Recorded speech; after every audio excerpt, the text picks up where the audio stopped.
Hey, what's up? It's me, DejaVu. You know when I'm in the studio, I'm playing your music, I'm spilling your tea, and I'm talking to your favorite artists, like Mr. Erick Sermon in the building. How you doing? The Green Eye Bandit. The voice I hear is so crazy because now it's a face to it. Listen, it's amazing to have you in the studio, man. Like, for real. This is surreal.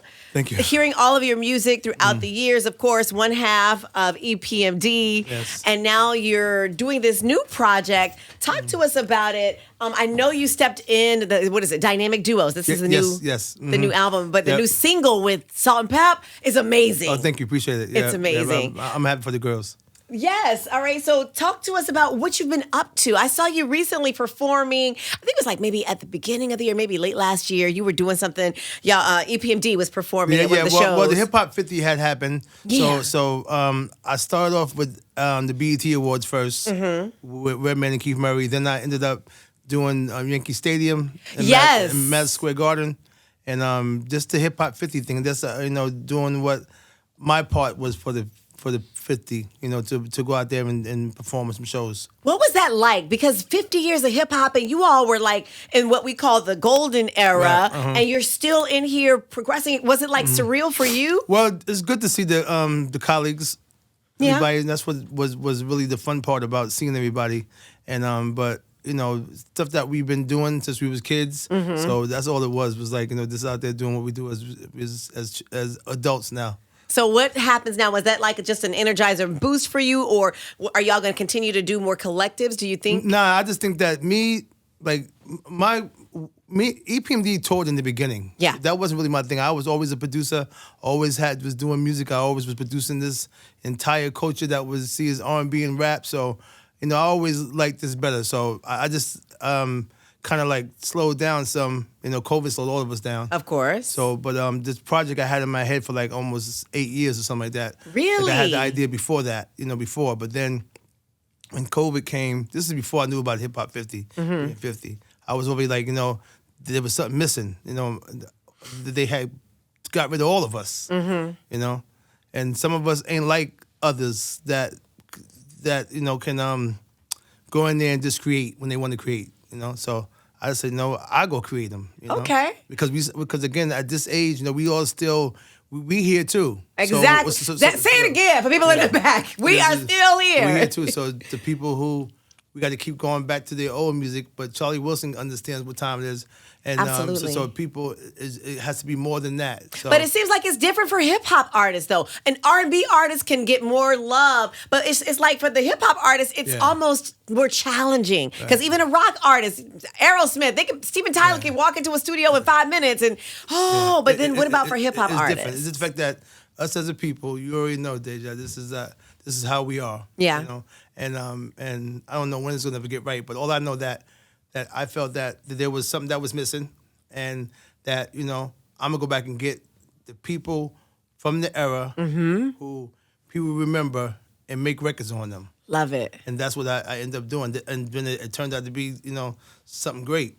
That's dope. Take us back a little bit when you first started falling in love with hip hop. Give us that story, because I know you as a producer, but I don't know, a lot of folks don't know the journey towards that. Give us that and when you started making the music. Yeah, and then of course you grew up as a kid. Rappers Alike comes out, change your whole mind state of what's going on, that you wanted to rap. And then, but your neighborhood you lived in too had the same thing. We're from Long Island. Right. Long Island had the same thing: break dancers, graffiti, DJs, rappers. So it was heavy where I was at, where I'm from. And after that, you coming up, you get older, and then you start writing some rhymes, and you start putting yourself into the culture. Were you doing like the talent shows? Did you just know this is going to be my thing? Well, we really didn't have that type of talent show thing that we see people have in schools and stuff like that. And I wasn't a group or nothing like that, or wasn't like confident enough to do that at that age. Till I moved to my grandmother's house and met Parrish, is when he said that we can do this. Gotcha. So that was just, like any other kid that wanted to be in the culture, you wanted to break dance and wanted to do whatever. So I just did that at that time. But when I moved and met him, I was probably like 15 or 16, something like that, or 14 maybe. And then he later on, because he played football in college, so he wasn't around. So we had to skip a year, then miss a year. Then finally, when it got around like 86, we started going to the studio, try to see if we can make it happen. Wow. Do you remember your first rap or whatever that you recorded? The first rhyme I ever wrote was, I don't know if you remember Bernard Goetz, but Bernard Goetz was a man who shot up the Long Island Railroad. Oh yeah. Back in the day. So I made a song with him about him, and I made a song about Jane. And Jane became an EPMD thing for like every album. I put Jane on there too. Jane was this story I made up, and that was the first rhyme I said to Parrish. And then when it was time to close the album, we put that on the album, and it became a situation. That's amazing. This is history, y'all. Erick Sermon hanging out with us on WBLS on the DejaVu Show. We're still hanging out with Erick Sermon, hanging in with us, talking all about his new album, Dynamic Duos, just getting the history of EPMD and writing the rhymes and everything. When did you start producing? When you went in the studio, you saw people doing stuff. Did you say, hey, let me learn how to do this then, or did it come a little later on? Yeah, producing came later. We didn't, the studio came with the engineer. So right.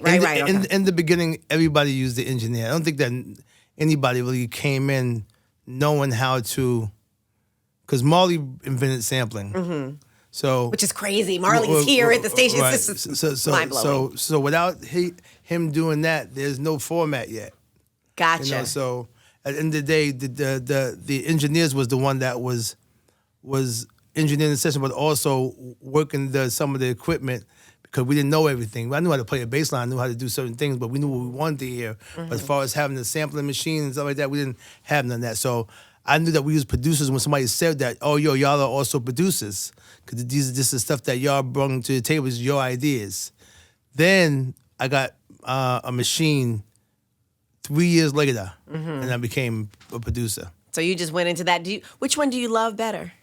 I like producing better. Do you really? Because it's more behind the scenes stuff? I just, the creation is just way better to the music. The rhyme comes with it, and I'm happy being the success behind the group and everything. But I like making the records because I produced everybody, so that when I became that person, I just started, doing so much hip hop. I just went into R&B, and I used to get a call from Sylvia, because it's called from Puffy, because it called people, and I started doing all these people.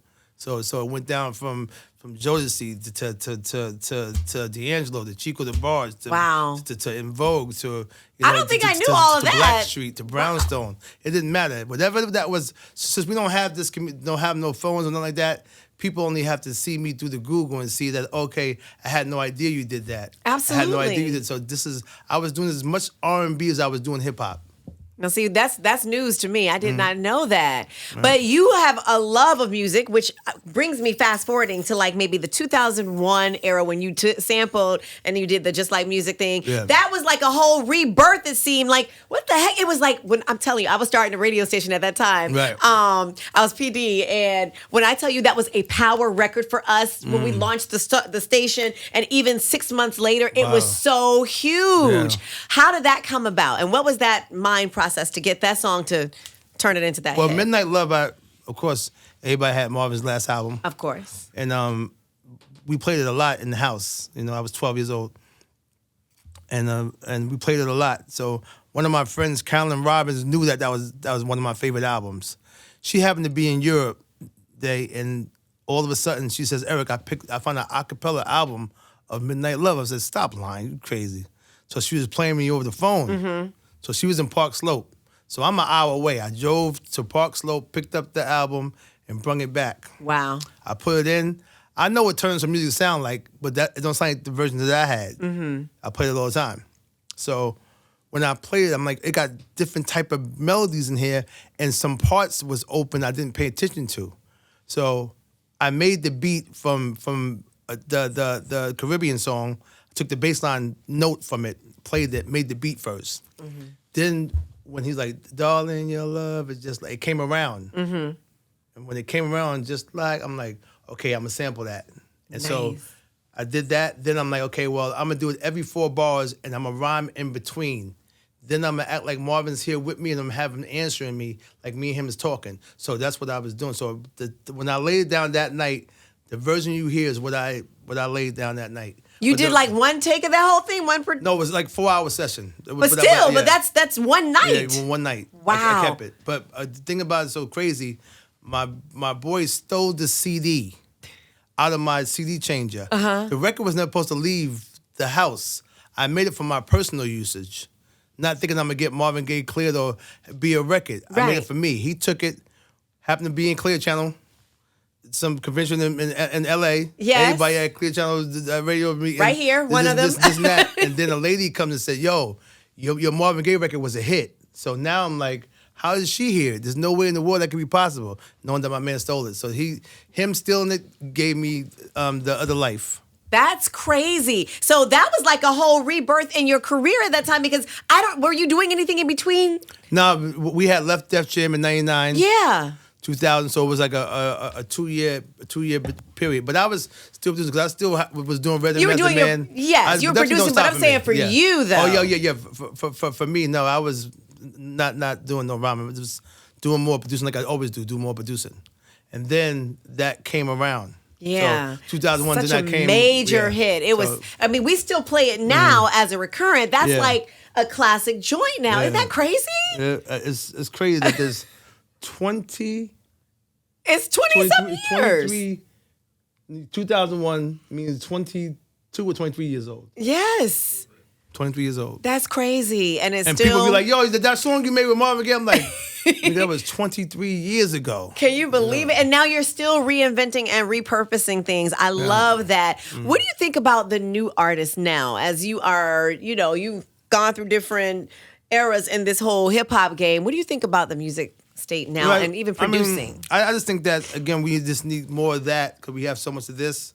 So it should be a little bit more of that, as far as the conversation. I can't, listen, they told us that we was horrible when we was young, the adult people, But they couldn't front after a while because we did give them conversation and we did give them content. And we gave them something because we had a bunch of groups that was out here saying what they had to say. The Public Enemies, the KRS Ones. We had a lot of it. We had people, doing keeping it real, and they were keeping it real on the West Coast, telling how it was with the cops and the whole nine.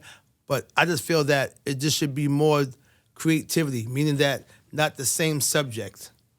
Everybody didn't. Yes. We had 25, 30 rappers that was different, and we all won doing our own thing. Absolutely. Because it was diversity. I mean, it was diverse in the conversations, is like what you're saying. Yeah. Everybody was talking, somebody was talking about that. These people were talking about that. It wasn't just all... Nah, the chorus goes with the verse. The verse goes with the chorus. If you say that you eating oranges in the chorus, I want to hear you talk about how the oranges being eaten, boom, boom, what was a sun kiss or whatever like that. This meaning that it's concept. It wasn't just moment... just throwing everywhere, you just saying whatever and then saying whatever. That's what the whole thing, we don't come from that. Like an R&B song was a rap song too. It made sense. Absolutely.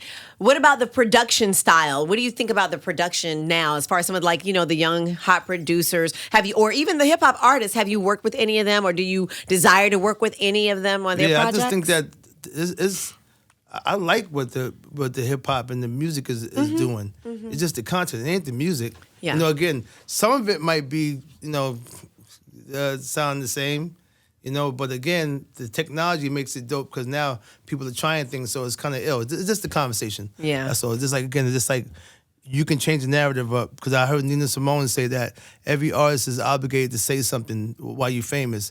No matter what you're doing, tell one thing positive to your fans. I like that. One thing positive to the fans. Hold on. We are positively coming back with Erick Sermon in a minute. All right. So talk to us about the people that you are going to have featured on Dynamic Duos. Yeah. So Dynamic Duos, again, there was 25 people that I could have did as far as the Dynamic Duo rap, meaning that two rappers that was in a group, but they rapped, that they both rhymed. But I wanted Run DMC, of course. I was able to get Run. The DMC didn't happen. So my next choice was definitely Salt Pepa. Yes. So after Salt Pepa, I got to go to Red and Meth because those are my partners. Of course. And then, of course, I got to put EPMD on there because we... I was about to say, is there an EPMD track on there? What me and Paris did is... My colleagues didn't do what we did. So I felt like I needed to have Mobb Deep. I needed to have MOP. I needed to have the Dog Pound. I needed to have Snoop and Nate Dogg. I needed to have 8-Ball and MJG. Paul and G, what? I needed to have Tupac and Biggie. I needed to have Wayne and Game. Yes. I'm loaded. I'm gonna say UGK because it's Bun B featuring Pimp C, but we don't know yet about two. But the record was done. Okay. You know? So again, I was able to cover the South, the West, the Mid, make sure that I cover everybody and cover the females. I was really saying too, where are the female groups? Because you know, some of them had 3 in them, some of them had only 1. So I wanted to be like biased. So when the Salt and Pepper thing happened, it made my day. Perfect. I'm excited about this whole project. So will we be seeing a tour from this? Will we see any like series? Because you gotta stop. Why is everybody saying that? Everybody's saying like, yo, this is like the biggest thing. Like, yo, that's the major. Tour. I know that, but it's just so much. And we making dollars, aren't we? Yeah, I know. But I wish that something like that can be simple without the politic part. Right. Well, even if you did something like one show and y'all recorded it. Right. And put like the series out. I mean, I'm just saying. No. We want to see the behind the scenes stuff on that. You ain't the one. I know.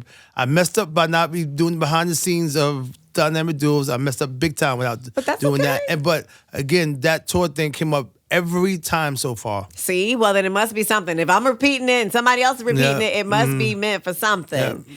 Like seriously. All right, Ryan. All right, so we've heard you went viral recently about talking about your publishing and you own all your stuff. That's new now for a lot of kids. I mean, a lot of folks who are getting into it. How do you secure the bag for yourself back then and how are you reaping the benefits today? Well, it wasn't something that, you know, we always was able to have. It's just the fact that throughout the years that went by, and then when you only sell your publishing when you need the money.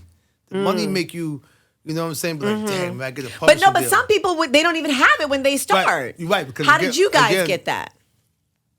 Because we was producers. Got you. See, it's different than you being in the group. We making the records. Right. So you can't. So that's you can't take what we already produced ourselves and made. So that's what makes us powerful than other the groups that just rhyme. The groups that just rhyme or just sing and don't create it.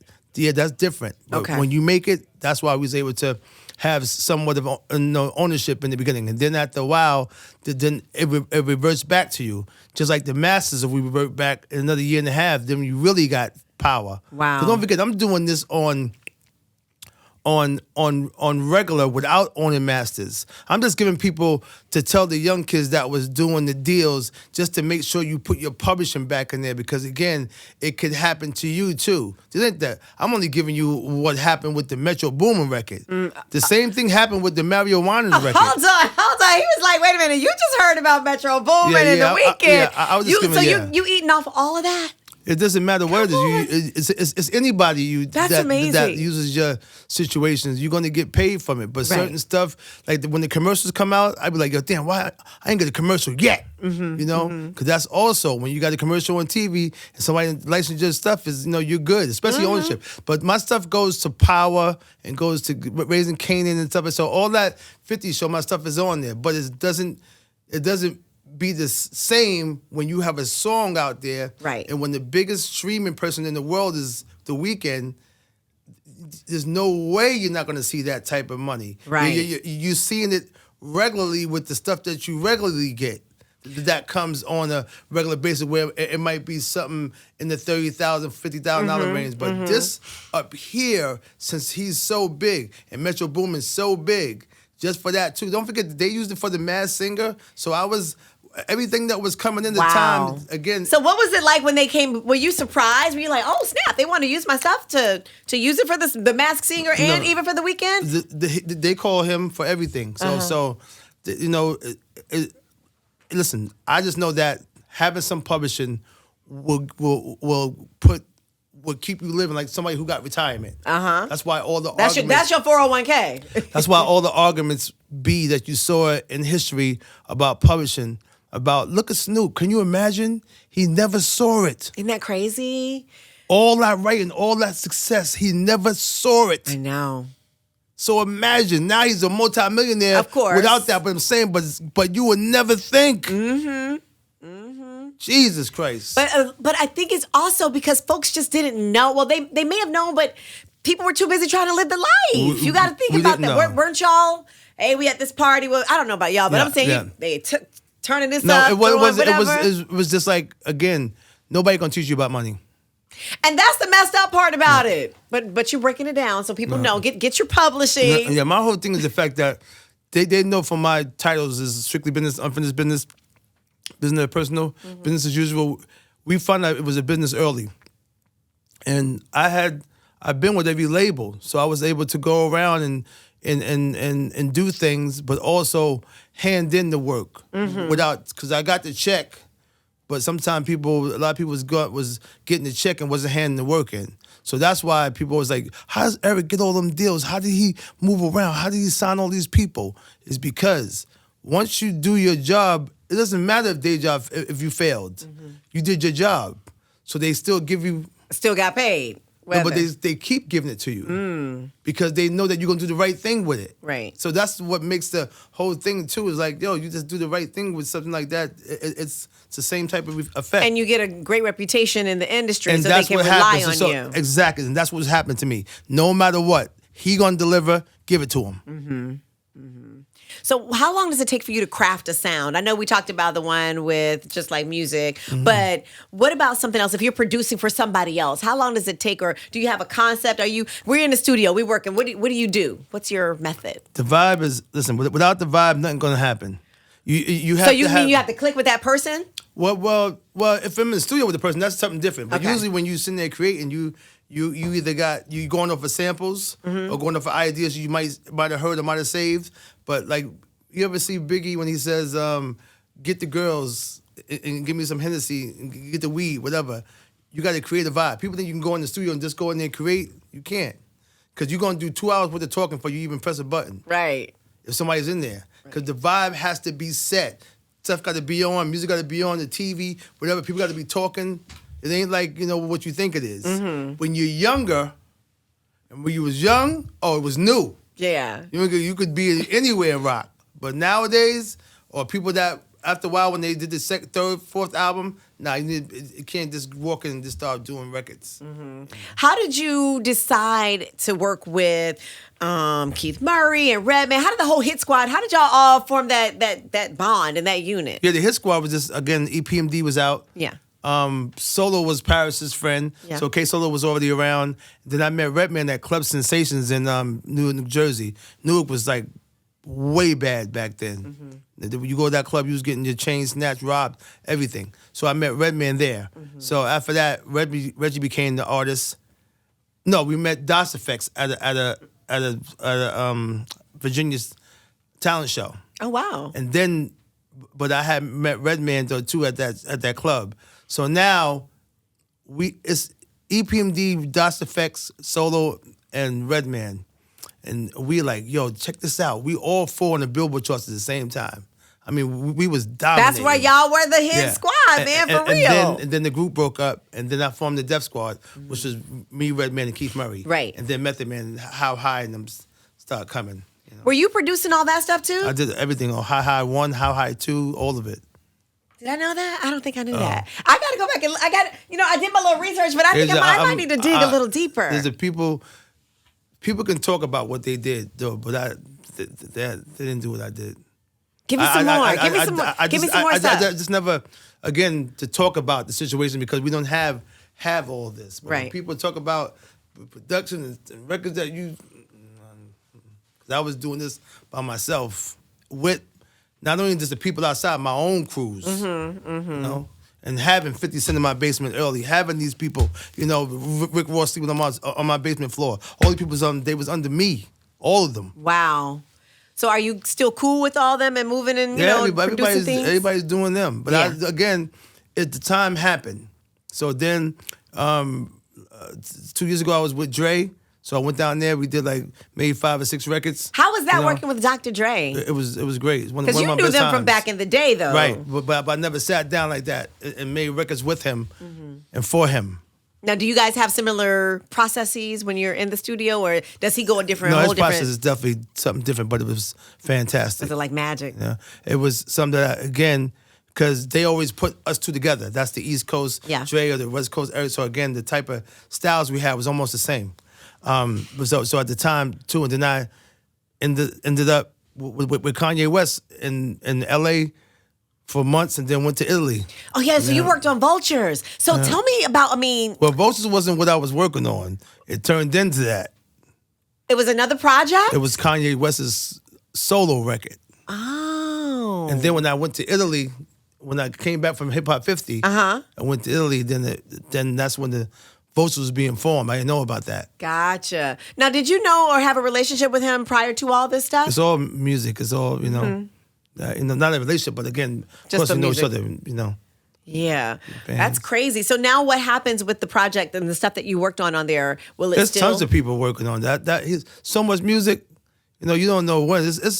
It'll be hard for me to pick. I ain't mad at him, whatever. Try to pick all that music. That guy's in actuality, Kanye West needs no one to touch a beat. He got so much stuff, it's ridiculous. But he likes to have the other minds to think about other things than something that he's doing. And I respect it. But again, at the end of the day, I know that Vultures 2 is coming out and 3. So, oh, wow. So I know that when I looked at the list the first time, I was on it. But then it switched. So maybe on 2 or 3, I'm on there. All right. We're still talking to Erick Sermon on the DejaVu Show. Erick Sermon, talk to me. We've talked music. We've talked production. I want to talk about some challenging times that maybe you had, because we like to give words of encouragement and everything. Give me something that maybe when you were like, yo, this just wasn't working, but then it turned around. Give me a story of something that happened maybe back then, or even now that you've experienced in your career, maybe some words of encouragement that you can give to somebody. All right. Well, I spoke about it already, but I'll talk about it again because it's a different place. But I'm almost 2 years out of rehab on opioids. Oh, wow. And I was on opioids for 15 years. 15 years? And when did it start? 2008, back surgery. They gave me 120 Percocet pills. So again, you don't think about it when you look at it, but that's the addiction. And it starts, and then it just gets worse, and they keep climbing. So my mom's died 8 months ago. So before she passed away, she had made a statement about, she kind of knew what time it was. Didn't know. I thought I was really hiding and whatever I could, but she knew. So I went in before she started getting bad, and then I took care of her for a year, until she passed. And then it's so crazy because that night is where I was going to see Kanye. I was on the plane going to L.A. I landed, and my man passed me the phone, and my mom's had passed away. When I saw Ye, he said, yo, just come to the lab. And then he told me a story about him landing on the plane, and his aunt called him, and he knew. Wow. So I was like, this is crazy. Yeah. So I was able to be able to take that because he already went through it. So now I'm going through it. And he said, let's just make music. So I respect him for that. Yes, you got to respect him for that. But that, it's like synergistic, like God ordained for that to happen right then, because he could relate exactly to what you're going through. You better stop right now, because now you're going to make me, because again, my sister said the same thing too, that mommy, somebody orchestrated something crazy, and she put it right over here to this person. At least the person you not expected. Right. Him. Wow. I'm getting chills, for real. That's major. So how did you decide, listen, I got to get off these opioid things. I'm just going to, did you go to rehab, or did you, as far as going away for 30 days, or did you go and have a counselor? How did that process work? I went to rehab. And I didn't want to go to celebrity rehab because I heard of them being able to get you what you want anyway. Because they're fans. Yeah. So, and then you can leave and go to a store and do, I don't need that. That ain't going to do nothing for me.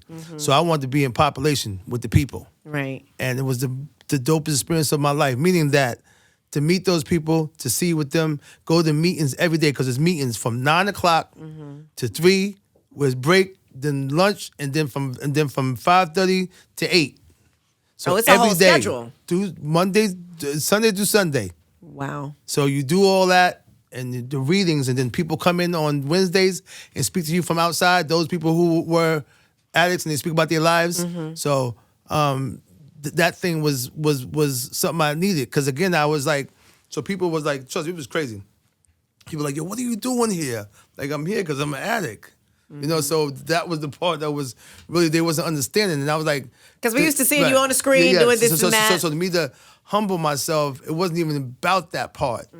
I did this already. I don't got to prove and be for nobody. I'm trying to get help. Right. So for you. For me. So that passed out the window. Even though they did have me on a separate side, because you're supposed to sleep two in the same room, but they had me on another side, some other part. They was like, Erick, it's too much. We can't have you over here on this side. Right. So that's the only thing that was separate, was me on the sleeping side. But other than that, it was like people coming. I never seen that before. I never seen that many people that had arms and tracks that they had nowhere to put the holes at no more. Wow. And they was like, sometimes put your sleeves on, because again it's attracting people to be looking and probably flash back into what they're doing. A lot of kids 18 years old too, taking fentanyl, and crack is still big. Really? Yes, it was 60-year-old crackheads in there. Crazy talking, because crack don't have no stuff that you can detox from. That's all a mind thing. Crack is mind. There's no pill. There's no shit to give you. Stuff to give you on that. It's all mind. You have to want to stop crack. Crack has nothing to give you, like alcohol or opioids, the whole nine, to help you wean down. None of it. It's you. That's crazy. There was mad crackheads in there. That is crazy. So let me ask you, what made you feel strong enough to actually share your story? Why did you decide to open and tell? Because it's not just me. I just heard Bow Wow talked about it yesterday on the thing too. Yeah. Well, you got the Timberland just talked the story just recently though too. Yeah. Meek Mill says almost killed him. You have people that a lot of people that was talking about these pills, whatever, but wasn't making it vocal, but nobody knew what it was. So they hear them speak. They spoke about it before, but nobody understood until they got popular. Until people start putting it in records. Right. This is where the part that's really crazy. Like, yo, y'all, just let the song just go. And we ain't gonna name the names, but again, you just can't make something like that. Don't forget, us as black people, we do what the record says. Of course. The consumer, which has always been 75 cent white America, they are entertainment. So they can't relate anyway. They ain't from the hood. They ain't none of that. But we do what the record says. I'm not even gonna front, because I do that too. Like, I'll be like, oh, I heard somebody say they went so and so place. Let's go there. Exactly. So Yes. again, that's what puts us in a situation, because we actually do. But it glorifies some of these things, and people want to be like the celebrities. And that's what happened. That's why you have to be careful, because that child is going to do it and find out. So what is this thing they're talking about called Percocet? What is that? When they're making whole songs about it, I mean, So again, it's like this. I'm not saying that you have to sit there and whatever like that, man, but it got to be some type of accountability for you to see that, and you wondering why these people are dying. These mothers are yelling and saying, yo, you killing my children. Yeah. TikTok is showing suicides, and then kids are going on there typing in whatever like that. So it's a whole situation. That's a whole other beast right there. Yeah, we could go into it, but again, at the end of the day, I just try to see like what you're doing. Music is everything. Music in your past, your future, the moment you in, what it can make you feel like, how it can and that's what the music was. Don't forget, we didn't grow up to our young selves. We grew up with my mother played. It was the Whispers, it was Earth, Wind and Fire, Ohio Players, Patti LaBelle. This is what it was. Marvin, we grew up to the It was the grown folk music that we heard. We played that. And we played Billy Ocean. We don't know nothing about none of that. Right. Parliament, this is what we know. So when you hear the young kids growing up to another young person, she don't even know. So now who you getting the influence from? We got, our thing came differently. That's why I said it's a whole different thing. And I'm cool with a lot of my young people. Yeah. People wouldn't even think that Erick and Young Blue, if I ever know him, that me and him is cool. Oh, wow. Again, these people that's in the circle. Again, it's not that. It's just the balance of it. That's all. If you can make it even, it'll even out, and nobody even be like, yo, worrying about that. Now my kids can say, you can get with this or you can get with that. Because now the kid doesn't have a choice. All he's hearing is the one thing. Yes. Gotta give him a choice to say, you know what, maybe I don't want to be bad. Maybe I want to be over, you know what I'm saying? Give him a choice. Yeah. Her choice. They'll be able to get these choices and get it out there. No doubt. Definitely. All right, so Dynamic Duos has dropped. Yeah. Is that the whole album? No. Just a single. Single drop. Back to the party. Right. Back to the party. Again, that's the message, though, too. Put your phone down for 1 hour. Have fun. That's hard. Go to a party and go talk to a guy, and the guy talk to a girl. Like, do that. I went to a party in Cali for Warner, and the 7 girls were sitting there with their phones like this. But listen, Eric, for real, in real life, that's what we do now. I mean, I didn't grow up with the phone, but I'd be like this. I know that, but you know what it's like to have fun. Yes, I do. And turn up and sweat at a party. Be sweating your whole hair out. And to them, it might be they fun. Yeah. But let me show you some other fun. If you talking like, yo, and he get you a drink and you act for a drink and you doing that, and all of a sudden he do a little bump and you two-stepping with him for a quick second. And then you be like, yo, last night, best night of my life. That's what I'm talking about. Absolutely. That's what that brings you back when you talk about put the phone down for 1 hour. You too. 1 hour. We're going to try. I can't make any promises, but I will attempt. Okay. But I will definitely play the jam. I will definitely do that. You can take a selfie and then put it away. And then put it, okay. All right. We can work with that.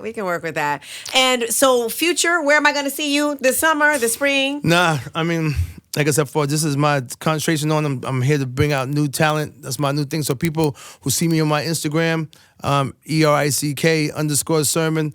I'm looking for real talent. I don't care about no likes, no algorithms. Right now, we about to change the culture. Nice. And right now, people are changing the culture. The shift has happened, so don't be asleep. Right now, like I said before, talented people. The talented people will outlast, and it's going to win the day after all this is over. It's going to be about the talented people. That's it. All right. Well, I got some bars. I mean, I spit a little something. No, it's everything. Looking for, okay, no, but seriously, thank you for stopping by. I can't wait to hear the rest of the album. Yes. Y'all go cop that. Back to the party. Erick Sermon, thank you for stopping with WBLS. And of course, the DejaVu Show. Yes.